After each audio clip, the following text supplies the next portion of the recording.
Hey there, everybody. Welcome to Let's Talk About It with Yogi Hamm. I'm Yogi Hamm.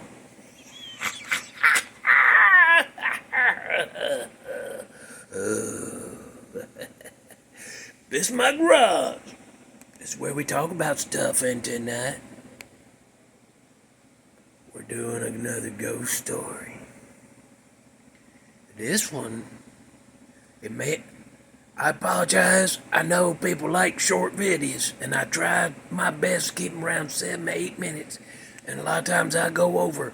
But this one is worth it, because this story, they should make a damn movie out of this. By God. Here we go. I can't tell where it is. I can't tell the name of the county, because, them another court order. It seems like there's a bunch of them, don't it? That's because it is. So, I'm going to tell you the story about Emil L. Kolb in the Scarecrows. This is the dark. This might be one of the darkest damn stories been told on here. So, this was, I can't say where it was at, but I'm going to tell you about that family that lived there. Emil, his name's Emil, and I think it's Leon. Emil Leon Kolb, Kolb. And this was back in like a early 70s, like 71, 72, maybe 73, but probably 71. And so that family, the Kolbs, they lived out on the county road, going out of town, out into the country, boy. They lived way out there, and their house was just not too far off a road, and then behind it they had like this, used to be like a goat or a sheep pen or something they had behind there, and then behind that was, behind that little pen, there was woods. Those woods went way back like that. But did you hear that? I don't like that noise. Telling a scary story in dark, scary lighting, and then you got noises happening. I don't like that. We're going to keep going. I'm going to ignore it and be a man about it. Cherokee Viking. So, that was called the Kolb farm, but it really wasn't much other than just like a pen of sheep, and then behind it the woods, and then there's a trail. And I'm gonna tell you how I know what's back there. I'll tell you that in a little bit. So behind that pen there's woods, and there's a trail goes off between them trees like that. And on each side of the trail, there's these big old damn, like, ash trees or whatever the hell they are, I don't know, lining both sides of that trail. And Emil, he was like 16 or 17 at this point, and he was, I don't mean no disrespect when I say this, but he was very slow. He had some mental decapabilities or something, but I'm not sure what you call that. But he had no friends neither. They left him alone at school because he's big. He was a big old damn kid. He was already big like at 12. The other kids, they usually pick on kids like him, but he's too big, and they knew his family. Anyway, so they lived way out there on that Kolb farm. And back on rumor, and I didn't go see this, but rumor was way back yonder. Back at the end of that trail, there was like a garage or a shed back there or something. I don't know. So he was the youngest of 4 brothers, and the other 3 brothers was in their late around 20 and late teens, and They used to just run all over that county, boy. They'd run all over that county, just bullying people and trying to start fights and stuff, and would then because they do it like they pull up and just run in the grocery store and just start messing with people, waiting for somebody to say, "Hey, quit that" or whatever, and then they'd gang up on them, just all three of them, just pummel whoever said that. They do that kind of stuff, knock stuff out of your hands and walk through, and grab something out of your basket and rip it open and eat it. Stuff like that. And then they'd go down the street and knock stuff over outside stores and stuff. But then they got nothing ever happened to them, and that you know why that is. Back in town like that, they they didn't have a whole lot going on, and then you get they didn't have a lot of, as far as like requirements for jobs of like the sheriff. All his deputies was his drinking and hunting and fishing buddies. Ain't know nothing about being no damn deputy.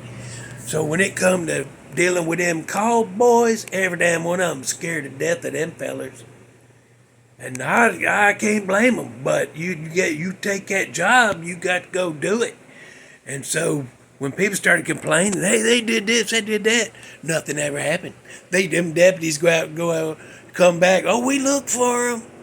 They wasn't at the house, and their mama said she ain't seen them for a month, and they'd been out, just gone, and we couldn't find them. They do that every time, and then that emboldened them damn Kolb boys, and they started doing stuff like home invasion. They pull up. First one that we know of that was reported was I can't say their names because that's part of that whole deal. Anyhow, they's up the first family that happened to. They was up on their porch. And then them boys driving, they just looking around. They see them. Oh, they outside. Let's go get them. So they pulled up in the yard and went walking up there. And they started doing this. You know who we are, right? We run this county. So since we running this county, we come up here to see how you think we're doing. What kind of job you think we're doing. If we're doing good or bad. What do you think? And they just wait. And it didn't matter what you said, boy. It didn't matter what you said. They'd find a way to flip it around, and then they'd gang up on you. And they'd pummel you down. And if your family tried to get in the way, they'd shove them and pick them up and throw them out the way and stuff like that. Even the kids. The last one that was reported, that's what happened. The guy was there with his wife and two daughters, and enough of these had happened that they knew if they heard that truck coming, they'd start watching, see whose driveway they pulled in, and then the neighbors, if they saw him pull in, because they heard that truck, and they get up and look. If he pull in your driveway, then they call the sheriff, so that them deputies can run and hide and drive the wrong way because they scared because they wasn't real cops, they's fishing buddies. So, but that last one, he saw him pull up in his drive, and he told his wife and daughters to go out the back, run across the yard, and go to a neighbor's house. And so they come up, started just pounding on that door, and he tried to ignore them, but he finally went up there. We opened the door, they pushed their way in, and they's like, you know who we are, right? We run this county, and so we come see how you think, what kind of job you think we're doing, if we're doing good or bad. And he said, I don't know what you guys are talking about. Oh, you saying we're not popular? You saying you don't know who we are? And they started pummeling that feller. And then his wife come running back in and grab a poker from the fireplace and stabbed it in one of them guys' sides. And he just looked up, grabbed that thing, threw it across the room, grabbed her by the throat, and throwed her down a damn hallway, and went back to whooping up on that guy. And then the two daughters, they was like 10 and 8, and the 10-year-old went running down there, and that dude kicked her back, and she fell and hit her right on the bottom step of the staircase. immediately she started like convulsing, like, like that. And that guy didn't even give a shit. So finally they get up to leave. And that woman got thrown down the hall. She got a damn broken ass collarbone. And the guy on the ground, he's beat up, got broken bones, fractures in his skull, jaw broke, lips busted up, teeth knocked out. Yeah, that happened. And then but they all healed up, and that girl had problems a long damn time. So that they moved out. They took off. Nobody knew where they went. They was getting out. Took that girl with them. She had problems till she was well in her damn 20s. I heard she's doing good. I'm so glad all them like seizures and crap, she grew out of them or whatever, or they fixed them. I was so glad to hear that. But so them cop boys, nobody, here they come, the crowds are like, do something about them. And the cops like, we can't never find them. They ain't never where we're looking for them. But we knew they wasn't, you knew they wasn't looking for them. But anyhow, but then some damn kids started missing.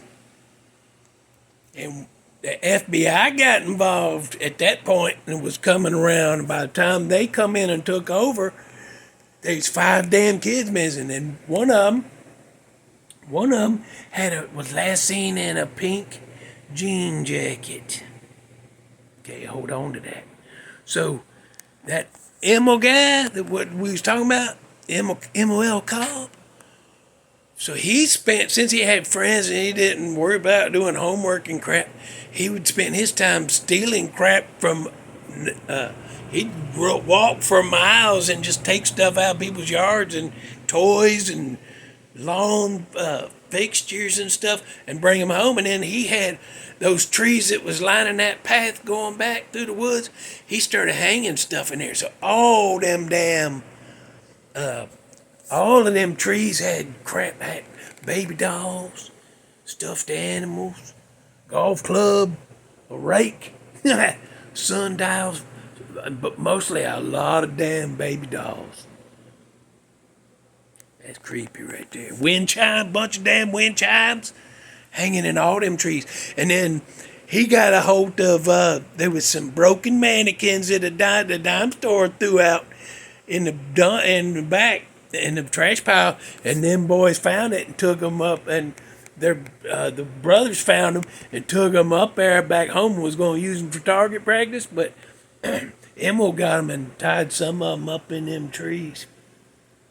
So you go back there and all them wind chimes going and things is rattling. You looking around there, doll babies hanging from the limbs.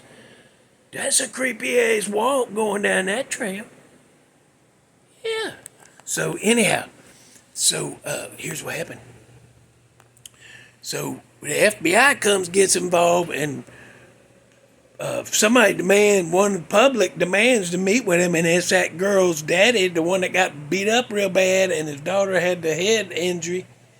He demands to speak to him, and he tells him what them guys been doing all this time. He said it's probably them, and then nothing's being done. And all the cops were like, "Oh crap, we shouldn't even be here." That's probably what they was thinking. But then, so they gonna go up there, so they hop in all the cars and go flying up there, and guess what? It's empty. They go up there and they gone. The whole family gone, boy. So they start going around that house, and it's filthy in there. Leaves, dirt, trash, animal crap.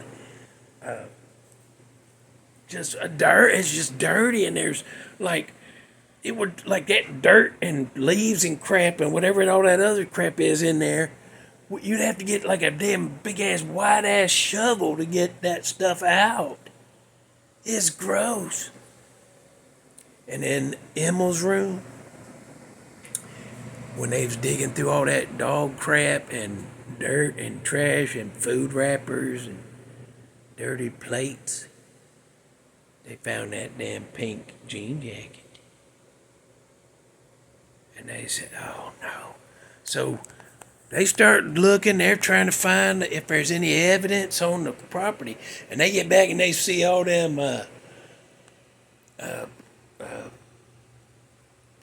them trees with the crap hanging in them. You know what I'm talking about? All them trees and crap. And they see all that shit and hear them wind chimes, and they look up and there's mannequins, and then there's a couple of there's like four scary crows. That's what. And I called him that because that's what that Emil used to call. He used to love scarecrows, and he called them scary crows. That's why I called him that just then. But so they found four scary crows up in them trees with a bunch of mannequins and toys and baby dolls and all that. Well, then they got to. Somebody went up and checked, and them scary crows was Emil's three crazy ass brothers and they mama. That was the four scary crows.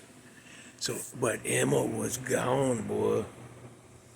So now, jump forward. I went there. I went there with a buddy. I was nearby, and I talked to a buddy, and I said, "Hey, you know where that's at?" And he goes, "Oh yeah." I said, "You been there?" He said, "Oh yeah." I said, "Can we go right now?" He said, "Oh yeah," like that. And we went, boy.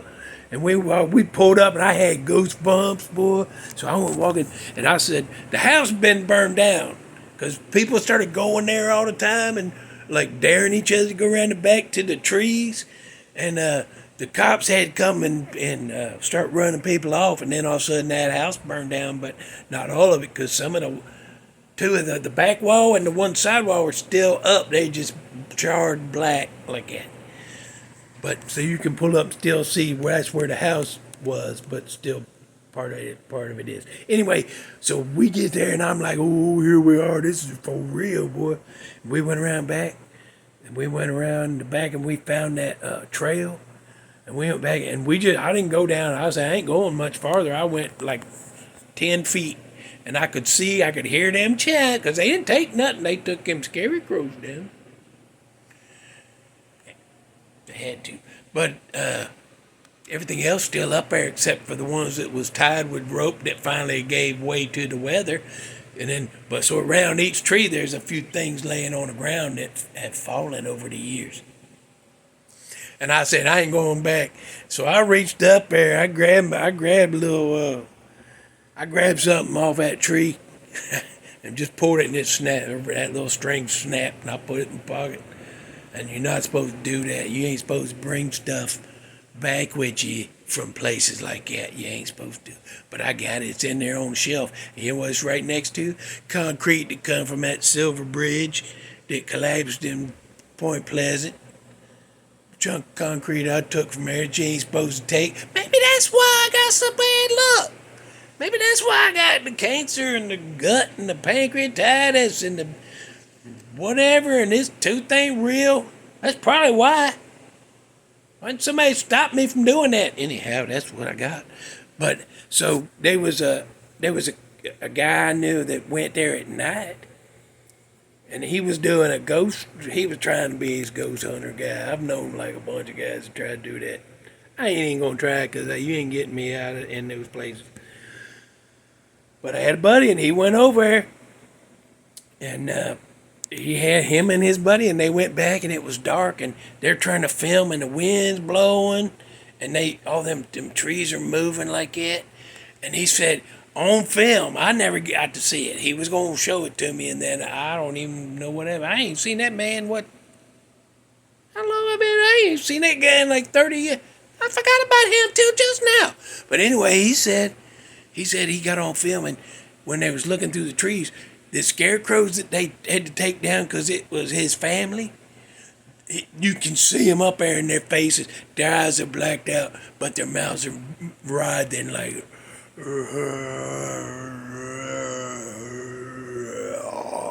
He said you can see it on film. It's real grainy, and when limbs are getting in the way and stuff, but you can see it, and it's going with that moaning of the wind through the trees.